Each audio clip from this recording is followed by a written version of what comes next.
ఈతగాడు ఈదుటకు తమ చేతులను చాపునట్లు వారు దాని మధ్యన తమ చేతులను చాపుదురు. వారెన్ని తంత్రములు పన్నినను వారు ఎన్ని తంత్రములు పన్నినను యెహోవా వారి గర్వం అణచివేయును. In the name of Jesus I declare this words over your life. ఎందుకంటే యెహోవా మనకు తోడు. Because of God lifting up that veil, that cover over you. ఎవరెవరి మీద ఏమేమి ఇబ్బందులు, ఏమేమి సమస్యలు, ఏమేమి పన్నాగాలు సాతానుడు పన్నున్నాడు నాకు తెలియదు, కానీ this is the word that the Lord is speaking in my heart. నేను నీకు తోడుగా ఉన్నాను.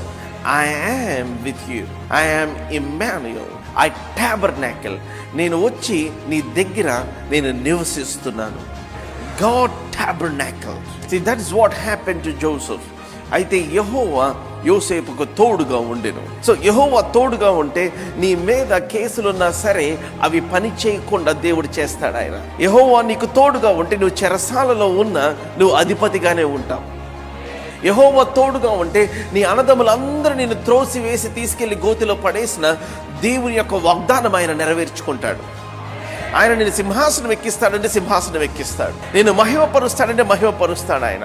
నీ జీవితంలో చేసిన ఏ వాగ్దానం అయినా సరే అది ఆపే శక్తి ఎవ్వరికి ఉండదు.